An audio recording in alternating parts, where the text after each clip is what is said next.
Good evening, guys. Good evening, Cooper. Good evening. Good evening.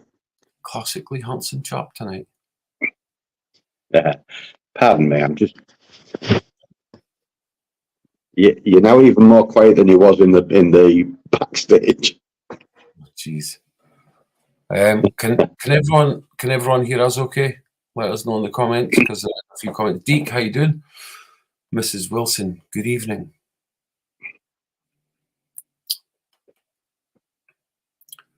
Four people in. Give it a share, guys. Let's get as many in as possible. She says she can hear us fine. So it must be your phone. Usually, when you jump out and jump back in, it sounds fine. I don't know if that's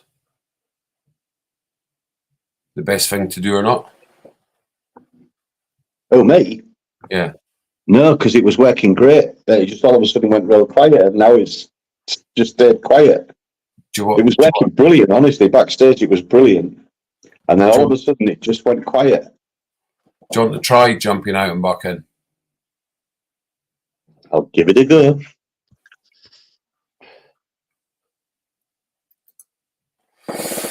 So Cooper will be back momentarily, guys.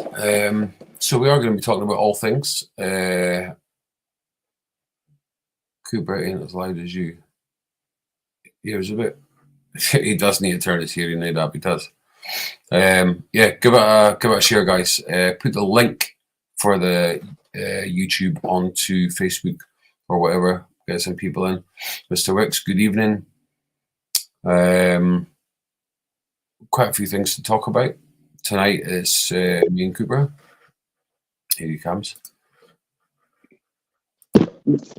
How does that sound? That's back to normal again. It must be your phone. Oh no, it's not. It's quiet. Oh, I don't know. Listen, I don't know. We'll manage. Speak up. Strange. Yeah. Let's go. Wayne Leach is on. So let me just click some of these. We've got Deke. How's it going? Evening, Deke. Evening, Hobbs. Light's a bit bright, Wilson. It's a bit bright, actually. I don't. There's only the one light there, so I don't know. Coops needs to turn his hearing aid up. He does. Cooper ain't as loud as you. Jerry Wicks, good evening. Bellend is champ. Everyone, evening. So, the plans have been in motion for this show for a long time. Alexa, turn Reggie's light off. Okay. Is that better? Oh, yeah. Yeah, that's better. So, we will be doing this weekly. We do have some very, very special guests lined up, and we are currently looking for more. I'm in contact with a few people to talk about all different walks of life, all different anything. I don't know what the best way is to put it. But we're going to start tonight by doing something we've never really done, and talk about us, or we'll talk about each other, or whatever. And if anyone has anything in the comments that they want to talk about, or they want to share their experiences, or anything like that, talk to the fucking fly. Feel free, absolutely free. The thing about YouTube is, you can say whatever you want. You don't have to worry about nothing. You can fuck as much as you want, and it's just normal, chilled out, down to earth, and talking about all the topics of the day, the month, the year, the world, all sorts of illness, disability, all that kind of stuff, and we'll get into all that as we go. I am vaping tonight, and I would just like to say that I am on my Argus G2 on that one, I have the finest of Aramaxi Blueberry Pomegranate in there, which has been non-stop for me for that one. In this one tonight, I have got the finest, previously known as Jolly's Strawberry Milkshake, and I can't remember what we've called it now. But that is what is in it. What are you vaping tonight, Cooper? With odds. On the Velocity? Velocity with Crown Jewels. Crown Jewels. So let's get into it. What we'll be doing in the future episodes. I will check that. Royal Shake, that's what it is. We will be getting special guests in. We'll play a little video about them, about what they've done, if they've been on TV, music, theatre, vaping world, whatever, any walk of life, football, anything. Anyone that's done anything that we can get in for an interview, boxing, anything at all. We'll show a little video about them. We'll sit down. We move the screen to something like this, where they'll be at the side of us. And we ask them all the questions of the day. No holds barred. A bit like some other ones that are out, but ours will be a bit different, where there is nothing that's left untouched. Unless people prefer things to be untouched, then, we'll respect that. But we look forward to it, and just, maybe we can, once you see these comments,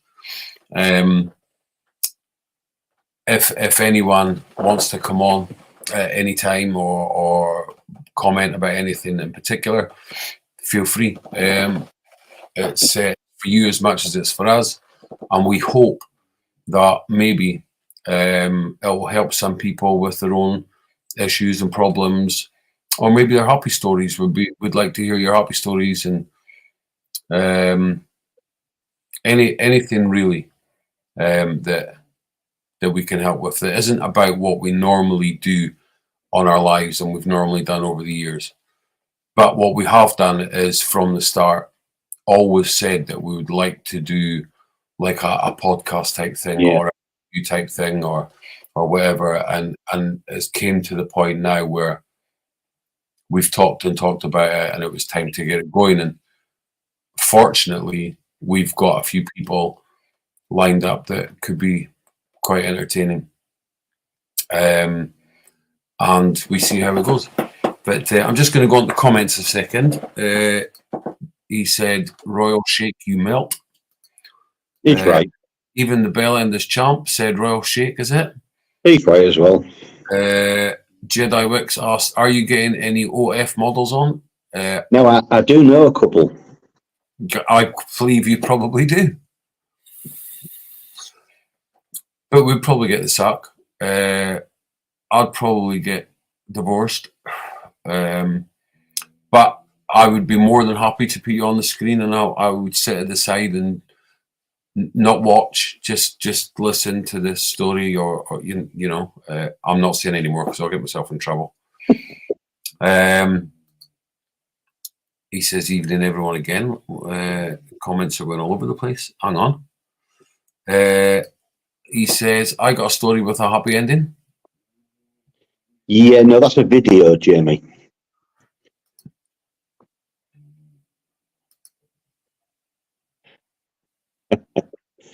Oh, well, the last I heard from Biggie's grand, bloody hell. Yes, she was still on the game. Or in the game, is it? In the game. Yeah.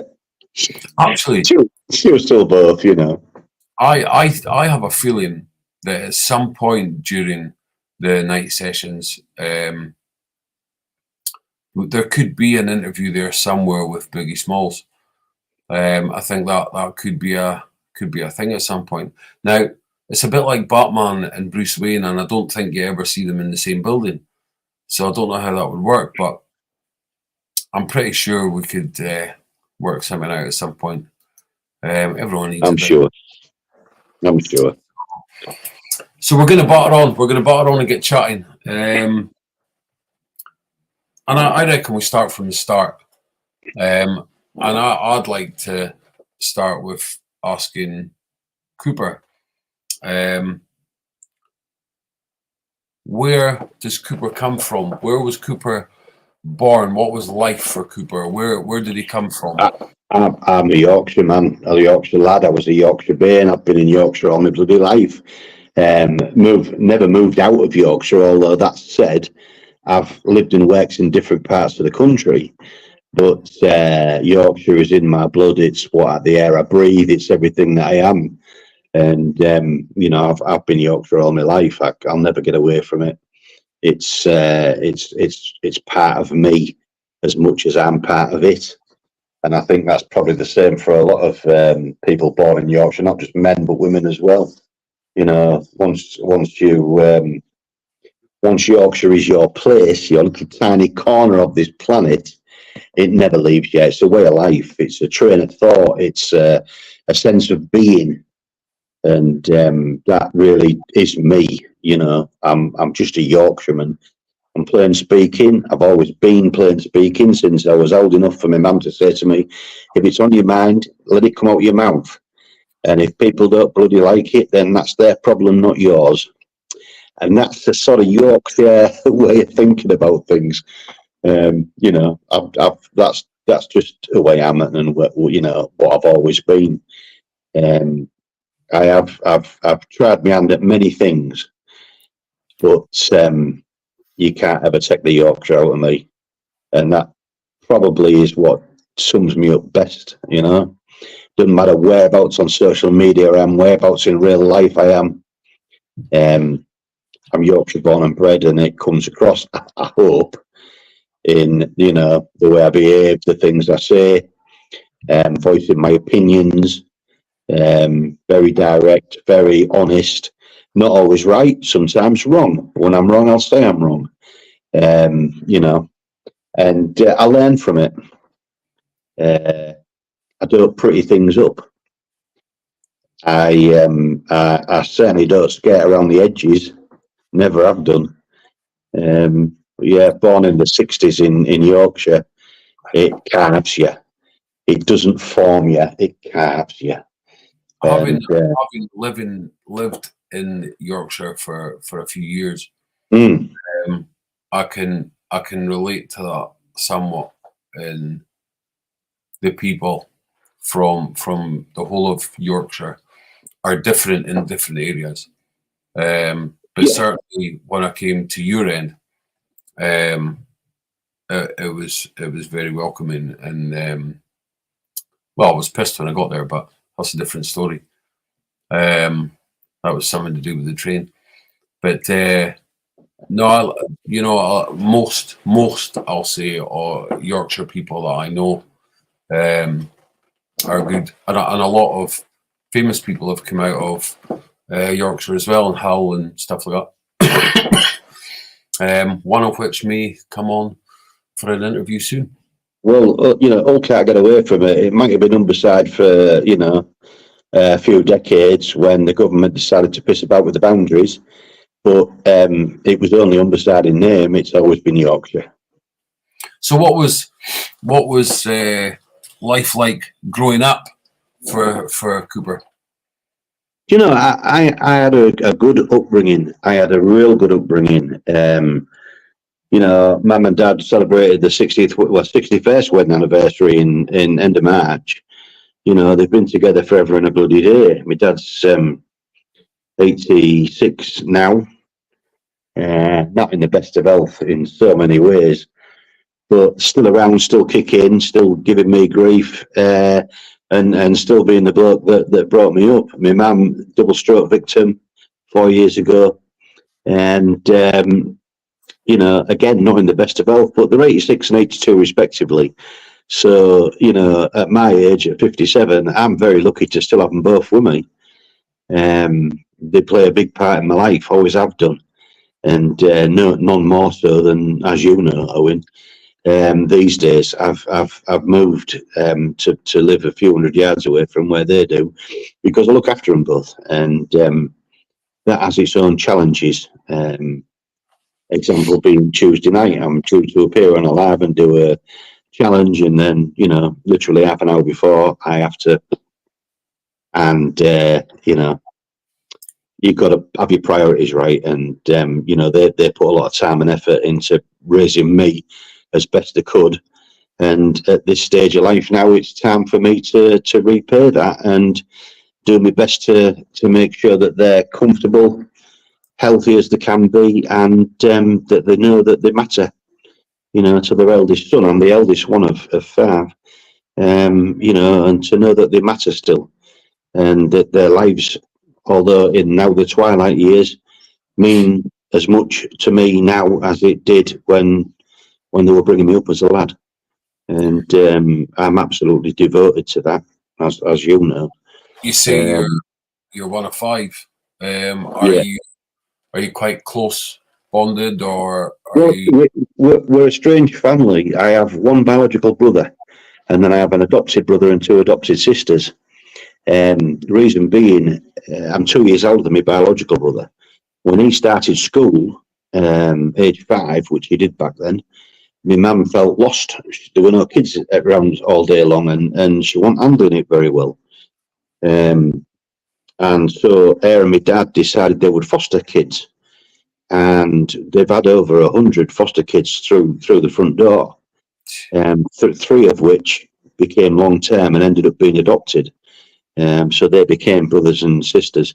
I do consider others of that 100 and odd to be family to me as well now. But yeah, I'm close to all of them in different ways, obviously, because you grow up to be different people. But family is a massive thing to me, and I like to think I'm there for all of them whenever they need me. Not always physically possible, but always emotionally possible. So yeah, I know it's a big family, but a family that was diluted and enriched, I think, by bringing the additions to the family that my mum and dad did do. I think it completed us as a unit. And we are what we are today because of that diversity in our family, and it's a good thing. It's been a good thing. It's been a great experience for me, being big brother to all of them. Well, we'll say the word retired, but what's the things that you've done in your life? From being young to being older, what have you been into? What I was a clever kid, and but not clever enough to realise that an opportunity presented itself to me age 16, 17. I decided I was going to go to college and study A-levels, but the possibility of employment reared its head. And when you're 17 years old and you've got your first car and lasses and everything else take your eye, and the joys of youth take hold, I decided that chasing the money was a better idea than going to college. So I dropped out of college and started working in a restaurant. I was there for a wee while. Went from there to work at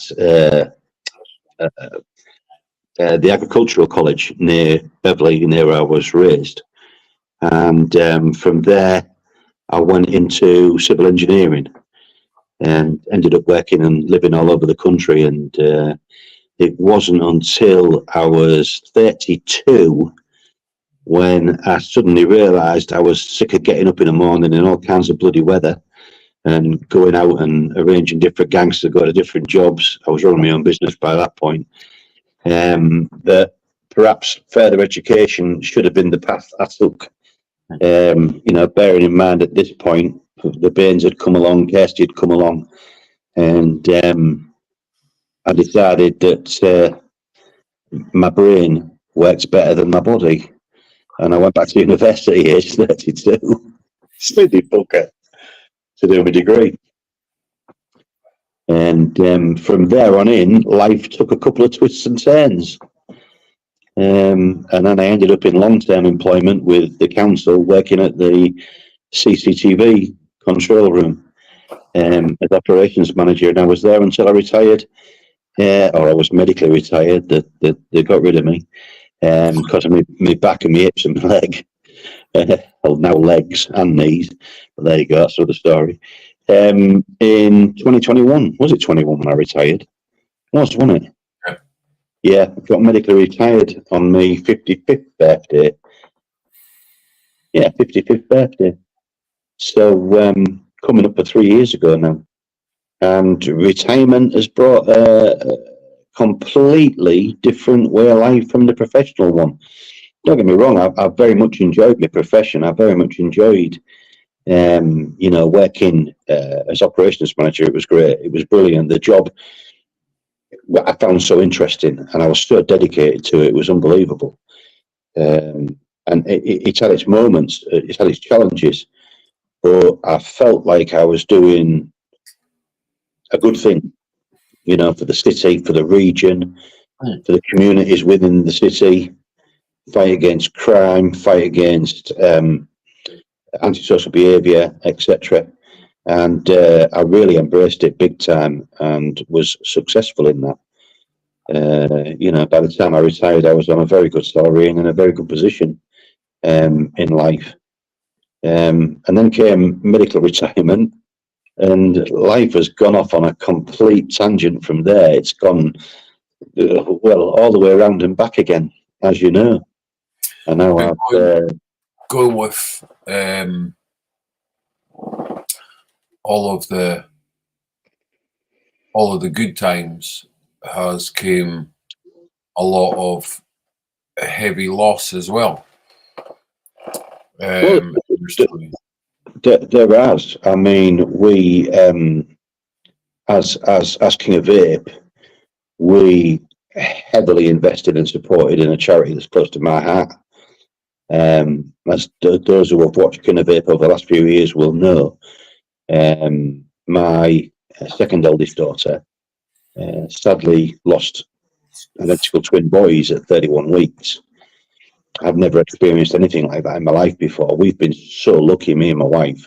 Our kids were all healthy. We hadn't had a minute's problem with any of them in terms of their health. And then all of a sudden the sky crashed down, and my twin grandsons, one was stillborn, one survived for another few hours at 31 weeks. And, the world for me turned upside down and the lights went off.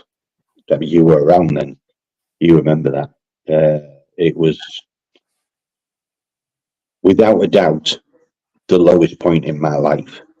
I'd never experienced anything like that. Sure. The hurt, the vulnerability, an ability to be able to take the pain from my daughter, from my other daughters, who of course were aunties, from my wife. I couldn't shoulder their pain, not because I didn't try, but because grief is a very individual thing, and everyone suffers grief in different ways, as you know yourself. And as much as the desire to shoulder that, when your kids are growing up, if they cut the knee, you make it better. If they're upset about something, you make it better. If they need something, you get it and make things better. But where the loss of those two beautiful boys, infant children, there was nothing I could do to make that situation better. And it left me at the lowest point of my life, at absolute rock bottom. It was a fight just to get through the next day. And we supported a wonderful charity, Abbey's Fund, who, where the only little twinkle of light in my daughter and my son-in-law's life at that point, they provide memory boxes and ongoing care and support for infant lost parents. And they were amazing. They were just amazing. And we went on, as you know, to do an awful lot at fundraising, etc. Awareness, and I think awareness is just as important as the fundraising, because it wasn't until the live that we kicked off that fundraising from that I actually realised just how many people knew what I was talking about, who'd experienced the pain, who'd lived through it. And it was like, oh, I'm raising awareness of what it's like to lose children, grandsons, children. And yet the people that we were talking to, the people that got involved in that, they raised awareness of me, for me to say, do you know what? Your daughter and your son-in-law are not on their own. You, grandma and granddad, are not on your own. We feel your pain.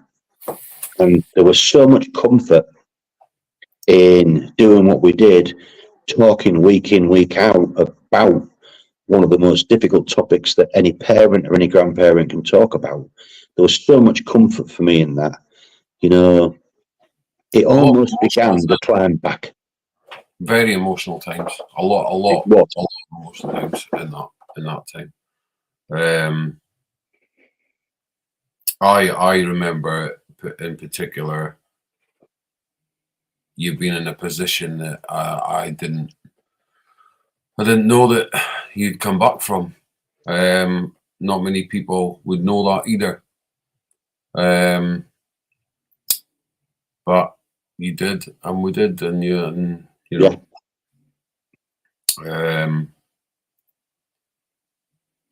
During that whole time of fundraising was crazy, like every emotion you could. Oh God, yeah, it was like being on a bloody roller coaster of them. It was up and down and all over the place. And yeah, 1 in 4 EP, you're absolutely right. Yeah, until it happens, I had no awareness of that statistic at all, because I've been so lucky with my own kids. I've never experienced anything like that. You know, prior to being a granddad that experienced it, and I felt so lucky, and I felt my life had been so blessed up to that point. And like I say, having those discussions, doing those lives, bringing people in that understood the grief, understood the pain, and that shared the emotion of the I'd conveyed in that first live. It brought me, not comfort's the wrong word, but it brought me to a place of better understanding. What? Sorry. Sanity. It helped restore some sanity. Yeah, it did, for sure. And it gave me a sense of purpose that had been lacking, and that I was struggling to find again. You know, despite the fact we had a successful business, despite the fact that you know, I had all sorts going for me in my life. I went to the edge, and just being able to come on live every week, doing the lives that we did, the 30-hour, 24-hour and 30-hour lives that we did, it just gave me a new sense of purpose, a new sense of direction, and a drive that I felt had been gone for so long. You know, it was a healing exercise for me. It began the process of me healing. You never heal fully. I think it's the irony is a lot of people don't get the real help that they maybe need, or are too proud to get help in certain places where it is available, and it is available in many different places. And I know that through some of my own stuff. Yeah. That we'll probably get into. But you know, as Jamie said there, opening up to help you feel no longer alone, and it's 100% true. And it is. That I guess was your way of getting through. Yeah, it passionately drove me in that direction. And after that first live, that first night we spoke to it, I mean, my commitment to it was well beyond, above and beyond. You know, not just for Abbey's Fund or for SANS or for any of the amazing charities, but also for the people that understood what I was talking about, what I was feeling, and why it mattered. You know, my connection to them and to their emotions was absolute. You know, and I had no awareness of that at all prior to that first live. I was ignorant to all of it. It was a real eye opener. That whole period, that whole time was a real eye opener for me. And then, of course, 2021, my daughter got a rainbow baby, and the lights came on again. Oh, I just lost it though. It is Deke. It is. You just can't adequately put into words. I guess it's probably a different. I don't know. See, I don't know. Is it different? I can understand a different perspective on certain things like this, where when you're the parent, it's got to be real hard. When you're the parent of the parent and you're the grandparent, that's got to be real hard on a different level. When you're the partner or the husband of somebody, it's got to be real hard. When there's family that really care, if you've got family that really care around. There are so many aspects to it, and so much. It has such a knock-on effect. You're right. For everyone. It's different levels and different processes that everyone goes through. I mean, I think the bottom line is this: we grow up with a firm understanding that one day we're going to have to bury our parents, because that's the way life works. I don't think anyone grows up thinking, well, one day I'll bury a child or a grandchild. I think that's everyone's worst nightmare. And whilst no one wants to lose a parent, we know it's inevitable. The inevitability is instilled in us from a very young age. But there's no inevitability, there's no learning curve to burying a child or a grandchild. It doesn't exist. And it doesn't exist in our psyche. And trying to make sense of that when it happens, you can't. And this is the part that you live with forever. As much as and I mean, a wise man once said that the pain of grief is just love that can't go anywhere.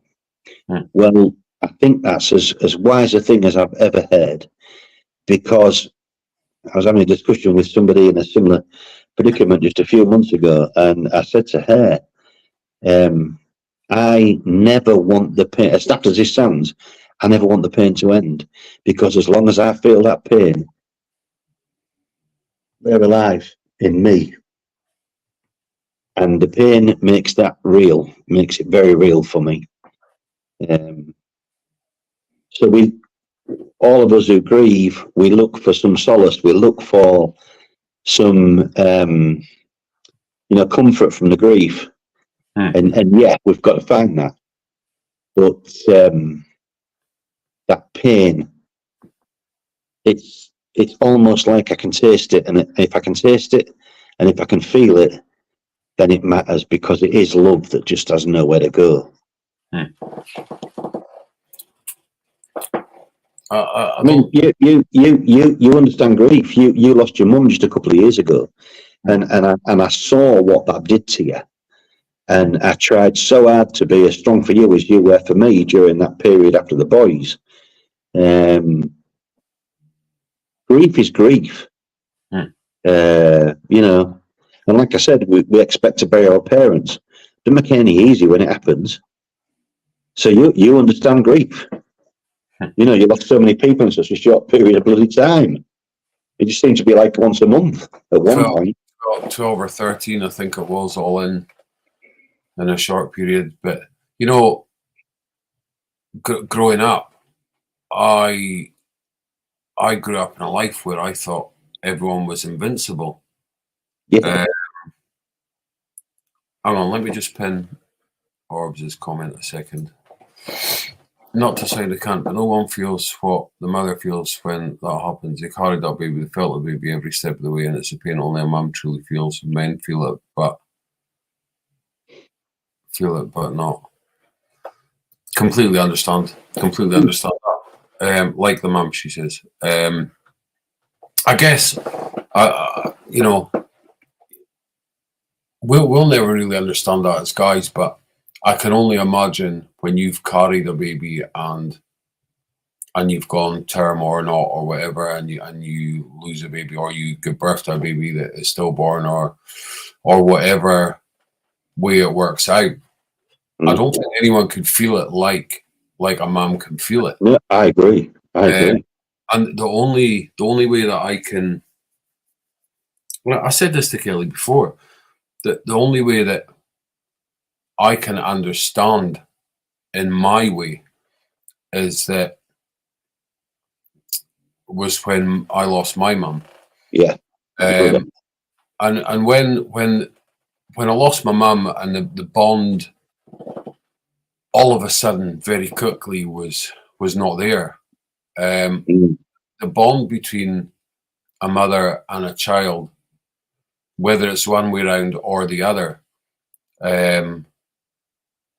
I don't know if it's any different because I've only seen it one way, but in my mind, when I you know, I try and remember all year all the pertinent dates that matter to Kelly, for instance, and I try and do something to always remember and honor the memory. And we do the same now with my mum and stuff like that. Yeah.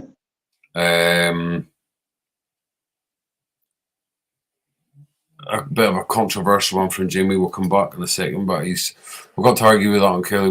We also lost our hopes and dreams for future, as well as the added thing of trying to be strong, one having to bottle up all emotions, and that's true. That's true. Yeah, I agree with both of them.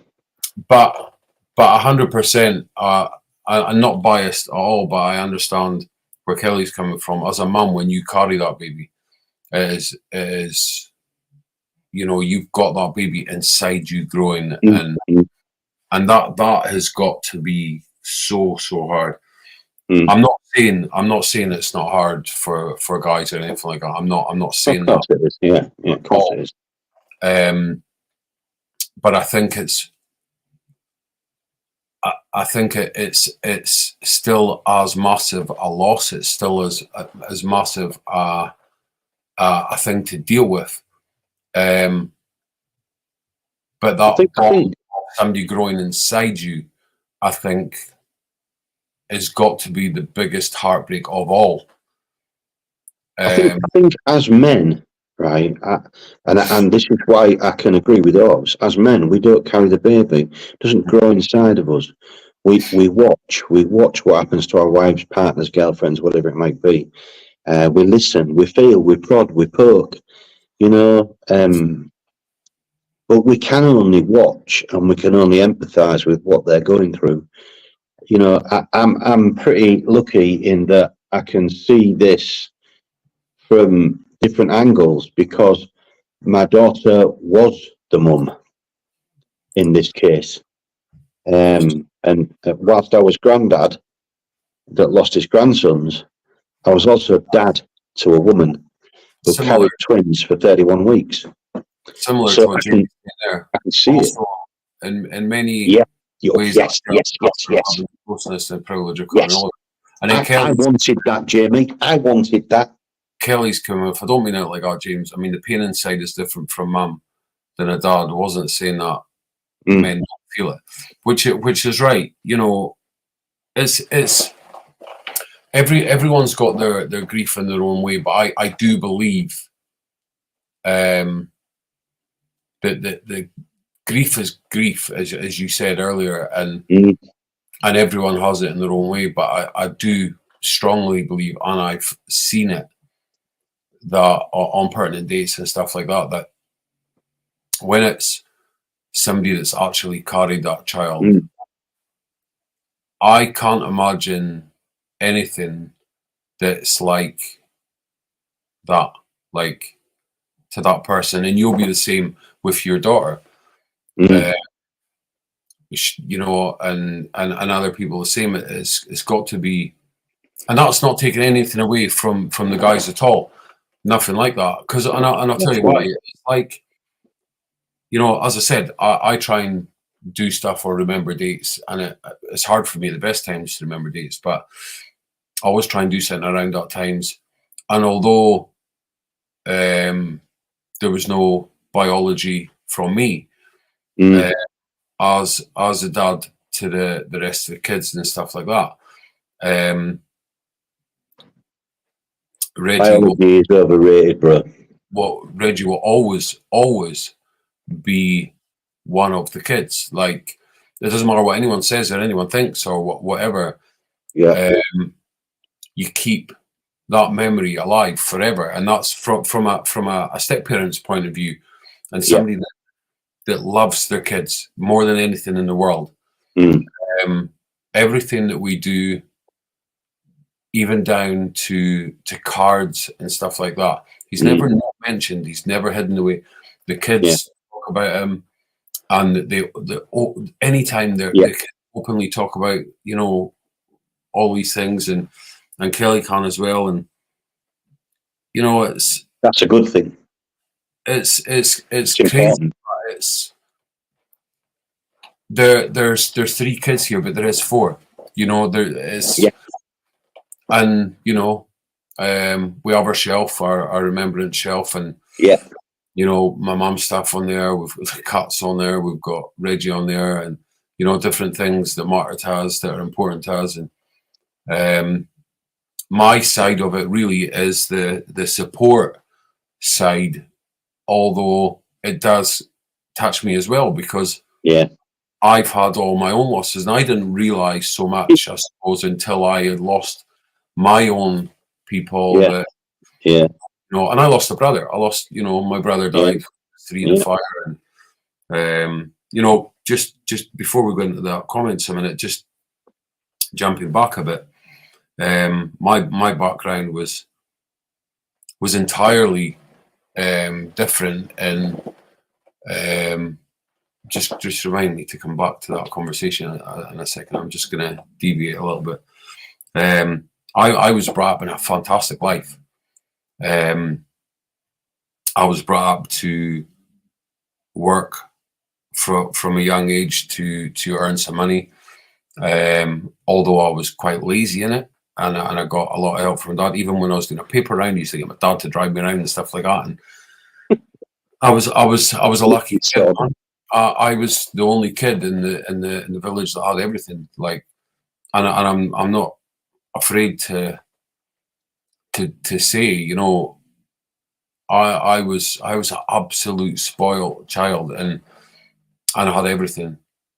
But I also knew that you had to work for things as well. I was given everything, but I was brought up to do the right things and whatever. And sometimes I didn't, you know. I ended up around the wrong people. When I got to a certain age, I ended up doing the wrong things, and I ended up, you know, in the sort of gang world and stuff like that, and all of that stuff and whatever.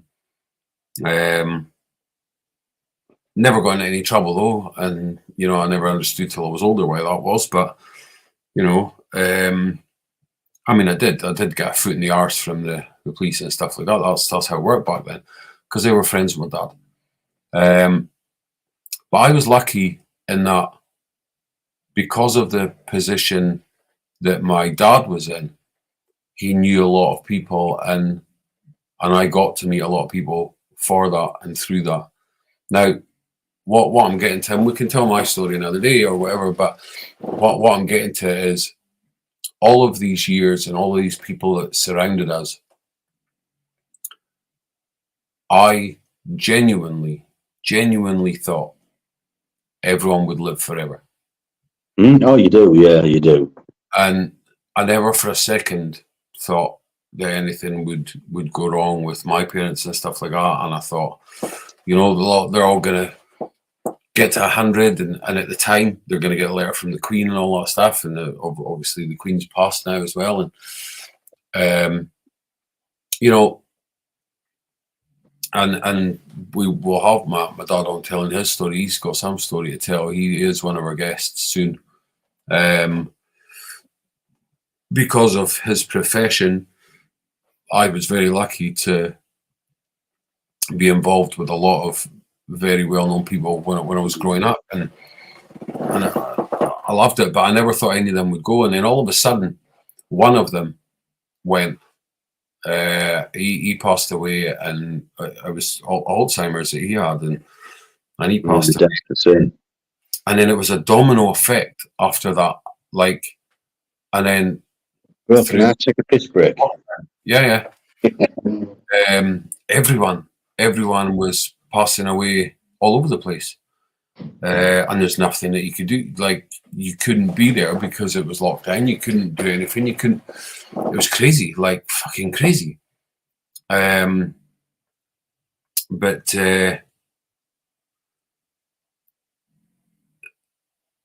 then obviously I lost my mum, and on the way back from burying my mum, my dad got very ill.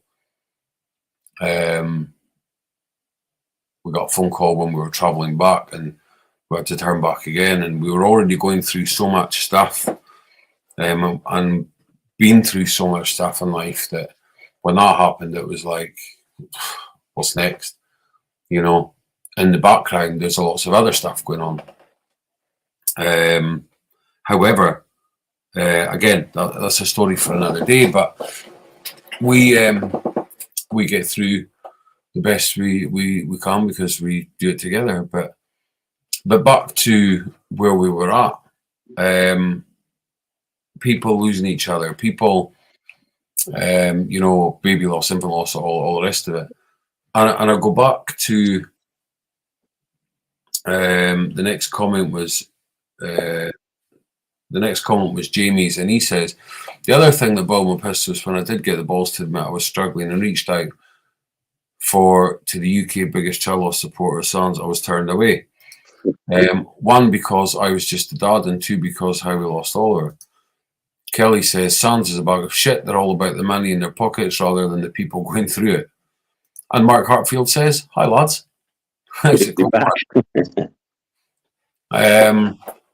It's a mixed bag of feelings. It's a crazy subject that there really is no answer.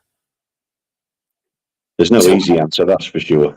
No, and how to deal with it is completely different too, because everyone has their own way. You just learn as you go. Do you know? Can I touch on a comment that Jamie made earlier about being jealous about Catherine? About do you know? I so understand that. I would lay for hours every night and talk to the wife's belly, even when she was fast asleep. I would sit and talk and sing and tell stories to her belly, because I wanted that, you know, so bad. I wanted it so, even though it's biologically impossible. God, I wanted to know what it felt like, you know. I totally get that, EP, totally get it, man. You know, I am certain that if it was possible for my kids to be able to remember being in the womb, what they would remember more than anything else is the sound of my bloody voice, because it was constant, hours and hours and hours on end.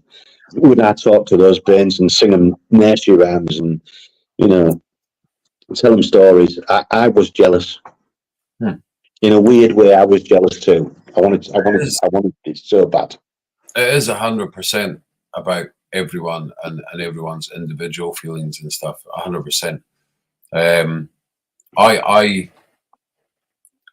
lean more towards not anything against the guys or whatever, but I lean because of what I've seen, because I've seen the impact over the years of what it does to a mum, and when you're a good mum, and how it makes you feel. Although my personal side of it, some people don't like to show their feelings a lot, but you can still tell, and you can still see, and you still catch them out sometimes when, you know, there's certain songs on, or there's you just know, like, and if you forget a date, you find out very quickly that it's this day or that day or that day or whatever. And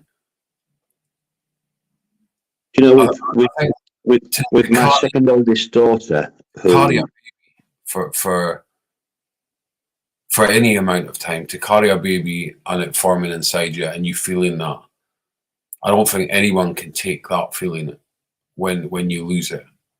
And I think for the dads, if it was me, I've never been in that position, but I can only imagine, and people I'm sure will say, but I can only imagine you miss what you might have had, you grieve for what you've lost, you struggle to know what to do with the other half and things like that and whatever, and it's got to be one of the hardest things in the world. Sure. But again, you know, everyone's got their own opinion, and it's you know, my opinion. I'm going to call them comments in a second, but they have, and everyone's got their own experience of it as well, and every experience is valid. You know, nothing can be taken away from every single person's experience. Mum, father, granddad, the brothers, sisters, aunties, uncles, they've all got their own experience of, you know, infant loss and grief, and they all deal with it in their own way and suffer in their own way.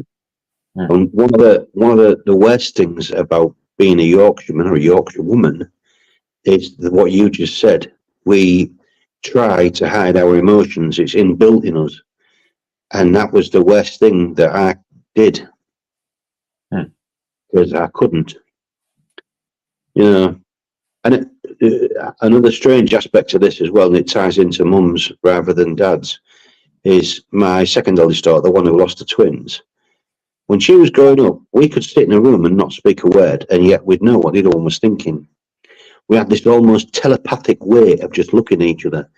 That exists today. And, you know, even though she's now a grown woman with, you know, a daughter of her own, you know, a relationship of her own, a family of her own, a life of her own, which she's done brilliantly in, I can still be in the same room, even the same group chat, and I don't need to know what she's going to say. I know before she says it. And it's the same with me. She knows what's happening in my brain before the words ever get anywhere near my mouth. She knows. And you know, the weird thing is, that skips a generation to my granddaughter. I have that same link with my granddaughter that I had with my daughter. And it's a weird thing, but during the boy's funeral, I sat behind my daughter, and we have never held anyone's hand as tight as we did during that funeral. And it was almost like my pain paled into insignificance alongside hers. And as much pain as I thought I was feeling, just every emotion in me was surpassed by what she was feeling. And I could feel it in our hands that we held. and I could feel it in that sort of link we have with each other. And so there is an awful lot, even though as men we can never truly understand. There is a lot to say for that added layer of pain and grief and suffering that a mother goes through. All we can do as men is deal with our own grief, our own pain, and hopefully, you know, it's in our makeup as a man to be able to provide some level of comfort for the mums and the grandmums and the aunties and the females that you know, most of whom will never, fingers crossed, touch wood, never go through that pain, but some will. And there is places that you can go to get help and stuff like that, and I don't know what the percentages is because it's not something I've looked up, but I would guess that there's a massive percentage of people that don't get the help. They try and deal with it themselves. They try and I would have thought so. Their own way of dealing with stuff and whatever. And you know, when I lost my mum so suddenly, you know, getting a phone call on a Wednesday saying she was going to the hospital, and then on a Monday morning getting a phone call. Before I even come off that phone call, Kelly had the bags packed and we were in the car. We got out to the car, we had a puncture. We know how that puncture happened, but we had a puncture. We had to go and get the tyre fixed to then drive to Scotland. And because of that, we got a phone call halfway there saying that she had passed. You were the first person I called. I remember it very well, vividly. Good evening, Daniel Talbot. How you doing? I didn't have a clue what was going on in the world because I didn't expect for a second that was it. Having said that, I had said for a long time, due to the circumstances, that, you know, I don't think she's going to be around long if things carry on and whatever. And she wasn't great. She wasn't well, you know, different reasons and different things. But to go so quickly. It went from, it accelerated, bro. That whole period accelerated. But not to have a chance to say goodbye or to. I don't think it's like sometimes I sit there and I think, would I have felt better had I had the chance to say bye, or was it better the way it happened? Was it supposed to happen that way so I didn't have to go through that? But then a few weeks later, my dad's in intensive care for 6 weeks. They told me 3 days in a row he wasn't going to live, and I had to say bye to my dad 3 times. And during that, I had to say, when they woke him up at various times of that, after 3 major operations, he still got through it. And I, when he woke up, he had forgotten for a brief period that my mum wasn't there. And he asked me what happened to mum, and I had to go through the whole story of what happened to mum. So I had to relive that time and time again.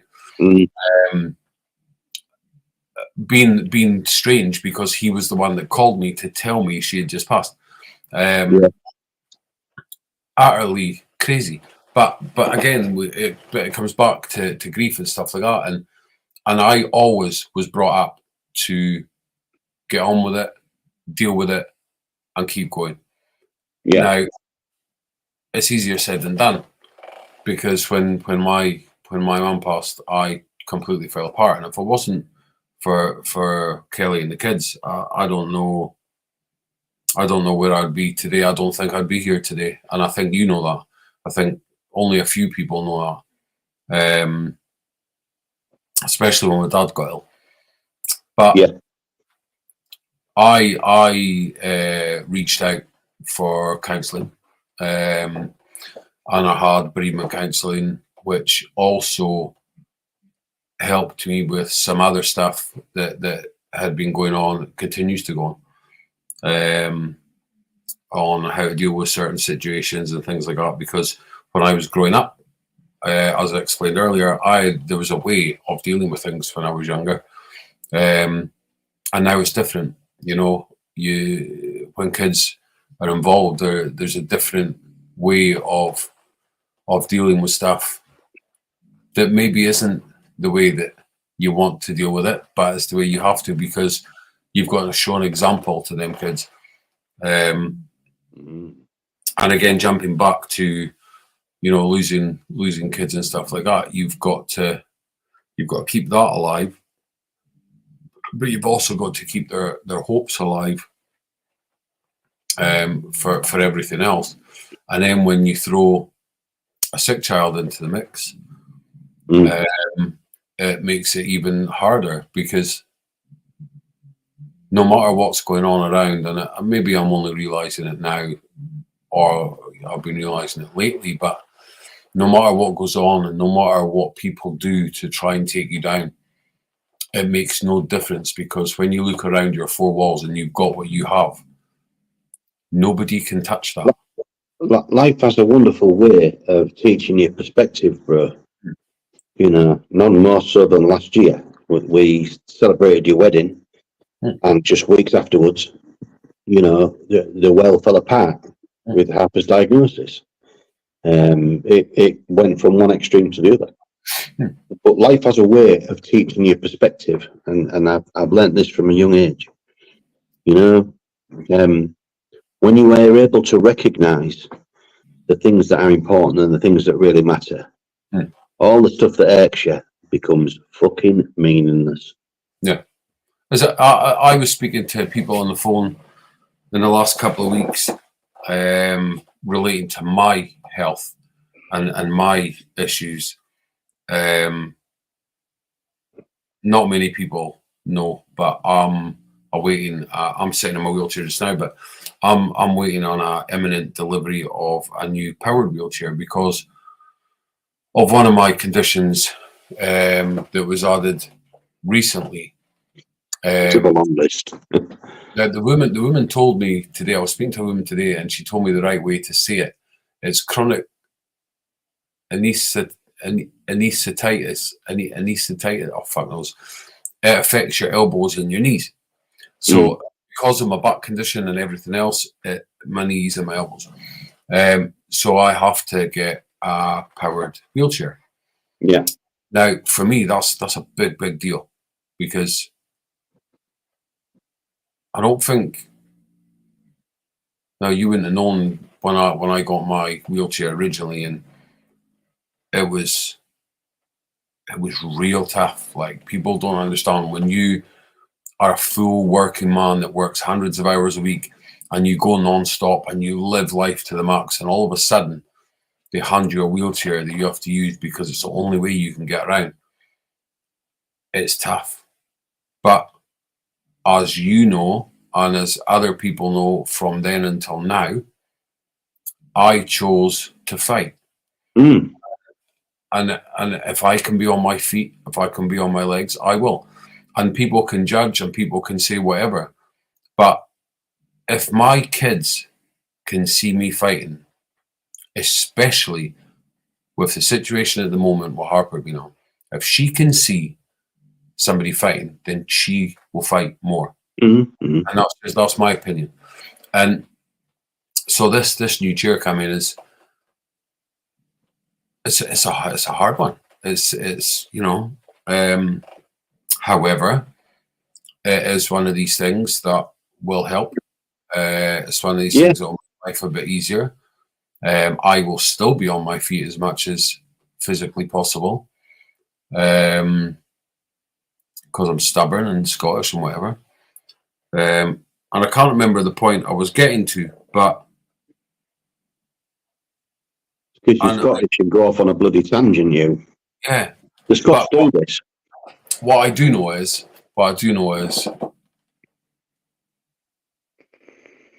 life changes very, very quick. And I was talking about dealing with stuff and things like that, and how you know, perspective changes, and that's where I was leading into. My own illnesses are very severe, and a lot of medications taken for that and stuff like that. But it's all regularly talked about with the doctor. Trying to drop this, trying to raise that, trying to do this, whatever, to move around so that I'm fully able, I'm fully aware, I'm fully able to drive, I'm fully, all these things that that I'm able to do that all of the time. And I think I lost myself again a little bit there. I just said what I was getting to, and then I forgot what I was getting to. I think you did.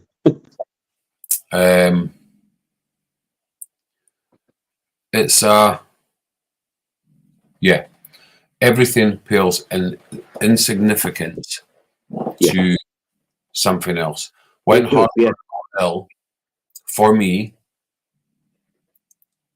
my illness became not irrelevant. Well, secondary at the very least. Yeah, but yeah, I was going to say that another word like that would probably be suitable, but as much as it is important that I look after myself to look after other people, perspective just keeps coming, bro. Yeah, and it goes on to what we were talking about all the other stuff. You know, when something happens, you realize about perspectives, and you realize about levels, and you realize that some things are more important in life than other things are. And some things have to be your priority in life. Yeah. And other things have got to go in the back, and you still have to fit in where you can fit them. Yeah, and you still have to take care of them things. But when something or somebody like Harper, for instance, that has to be front and foremost. Of course it does, yeah. Matters. Obviously, the other two kids matter just as much as Harper. Everyone matters exactly the same, and they all know, and they all feel the same. You know, we've had lots of conversations with professionals and stuff like that, and everyone feels that they're all treated the same and whatever. And that's what we try to do every single day. And we ain't perfect. We ain't perfect by any stretch, but we do everything that's asked of us. We do everything that we can to try and make everything better. And we try and, you know, do everything with all of the kids, and they all understand the circumstances, and they all know at the end of the road when we get to where we need to be, that we've got plans, big plans of things that we want to do, and we're all looking forward to that, and that's where it is, you know. But along that road, not my road in particular, but as a suggestive, there is a lot of help out there that people can get if they need it, and people just don't reach out to get that help. They don't. There's a stubbornness, there's a denial phase, there's all kinds of reasons why they don't, but the help is there. It's just sometimes it's difficult to ask. Do you know, I think what I've heard from a lot of people, I've had this conversation in private with a lot of people over the years, right? And I hear the same thing from so many people, and it's always around something like, why am I going to get help from somebody that hasn't been through what I've been through, that only has learned through a book?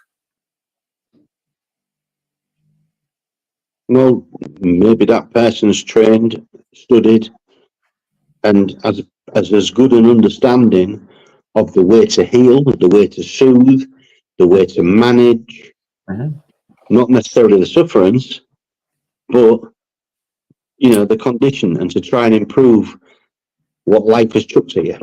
I mean, I know, again, personal experience from having counselling, and I had it before when I got diagnosed with my condition at first 14 years ago.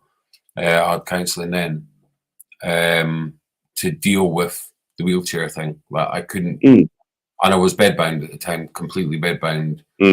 I couldn't deal with that, and I had to speak to somebody, so I went through a lot, and it was different this time.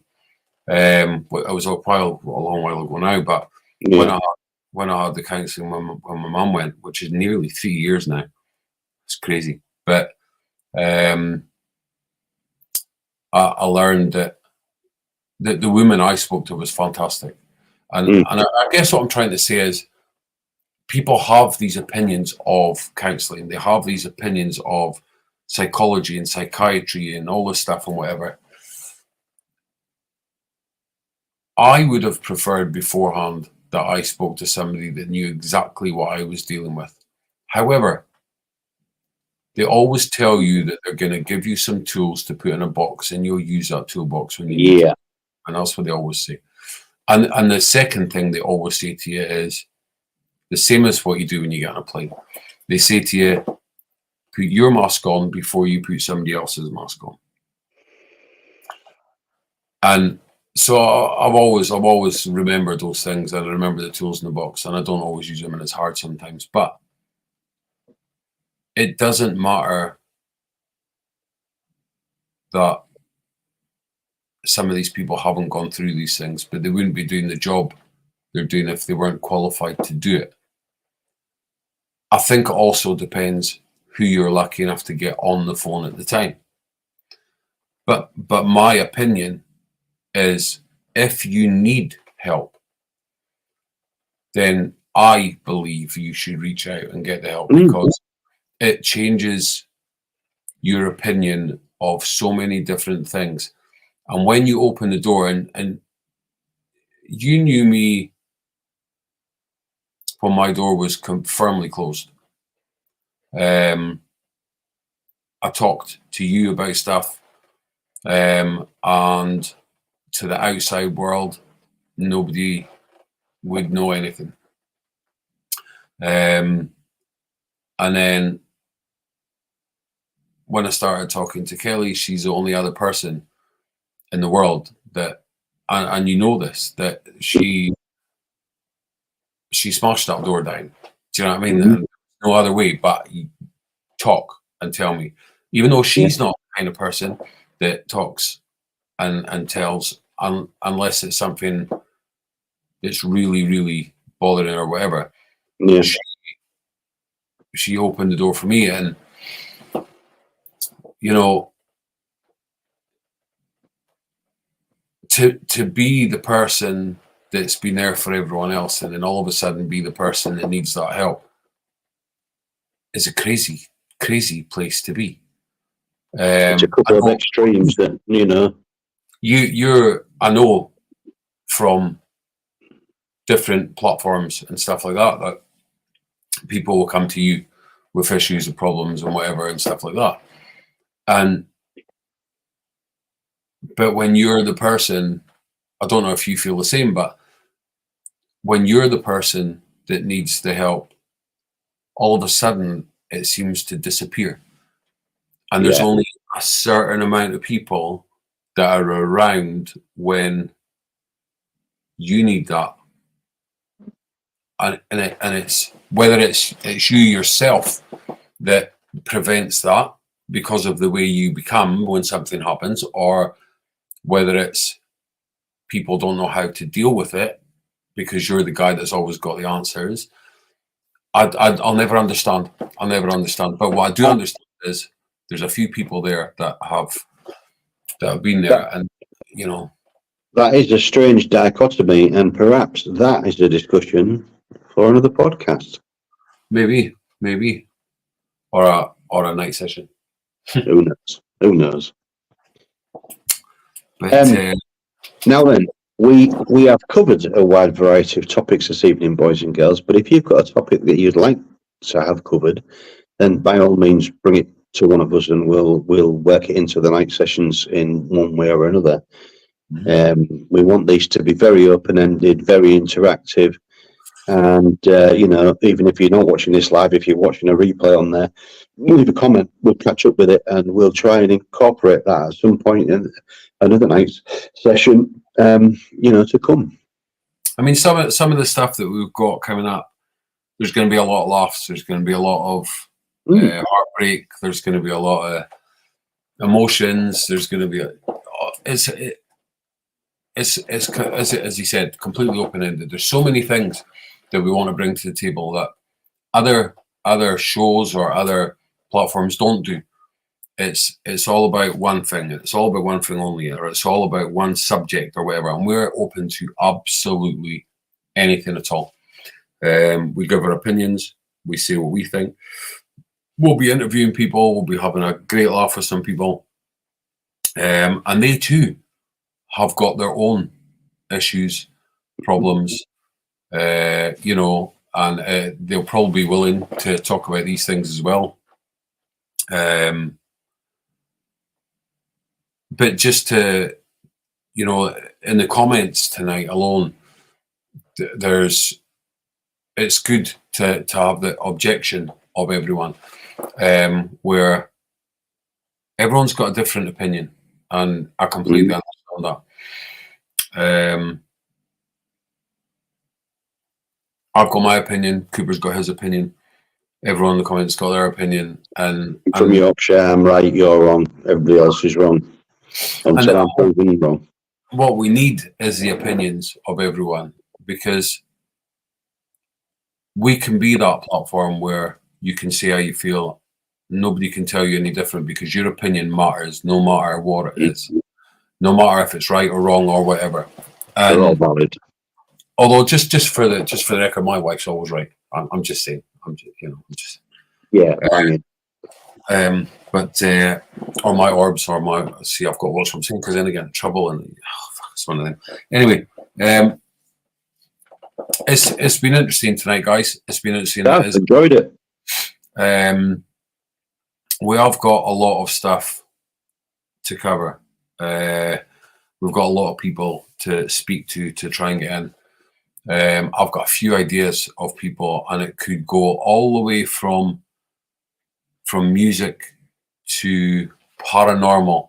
It could be anybody and everybody, from all walks of life, from TV, from everywhere. Because if we do it that way, and we have so many different people from different backgrounds. Yeah. Did she just ask me if I want a slice? No, bring my slice up. There you go. You've been told. In my shorts. So there's a lot to go through, and I guess we're at the start of a journey that we thought of a long time ago, and we would like to be that platform for everyone to go on their journey with as well. And if it helps anyone, then fantastic. And even if we help one person or make somebody feel better in the day, then that's what matters. And it's completely away from the other stuff that we do. And you all know what we do and what we're known for and whatever. This is different, and we want it to be different. And every single night session will be different. I can assure you of that, because we know what's coming and we know who's coming and stuff like that. It's, there'll be various different sides of it, but for now, it's been an interesting night. Do you know it's been an hour 20 minutes, and when you talk about emotions, it's quite going on and on. But I think an hour and 20 minutes. It's quite tight. Time to call it a night. Yeah, that's what I'm getting to, but I'm just saying it's quite tiring talking about so much emotional stuff, and it's different to what we do, but there's a lot of scope in this, and I hope you all join us when we're on next. Bring your friends, and and everything else, and get your munch out and sit and watch us and see what we've got to say, and we're going to have guests in. Come and call him a walloper. I know. Oh yeah. And I'm still reigning defending champion. That's a different story. But yeah, so I want to finish on this because we've been talking about Cooper and his history and his stories and whatever. Cooper, what do you want your legacy to be, and how do you want to be remembered? My legacy will be lived through my kids and my grandkids. I just want a little piece of me to be evident in the things they do, the things they say, the way they think, and every time they smile, there's a bit of dad and granddad in that smile with them. Money don't interest me, you know, fame, stature, none of that interests me. What interests me is the fact that while I'm alive on the earth, I've made memories, and those memories live forever in those that I made them with. That'll do for me. Fair play, fair play. So, guys, it's been awesome. We will see you again, same time next week. There might be a little change in the time. It just depends. It's honestly, it's my fault, boys and girls. I am caring for me 86-year-old out with Alzheimer's, and we never know from one day to the next exactly what life is going to present with him. So I'm very much having to work around him. We might talk a bit about that next week because we both got not just that, but the guest that I'm planning for next week might not be able to make it till a bit later. If not, I'm going to swap them around, and it will be somebody else who is very close to me. I'll channel Billy Bremner and bring him into the session. But for now and for tonight, thank you so much for everyone in the comments. It's really appreciated. Thanks for joining us. We will see you again next week. Make sure you share it out. Try and get, if you've not subscribed, make sure you hit that subscribe button. Up in the top corner is Harper's Fans QR code. If you scan that and you want to donate to that, it is there. And we will see you next time on the night sessions. And on that note, it is a very, very good night from him. And it's a very, very good night from him. Take it easy, guys. Stay safe, be good, and keep smiling.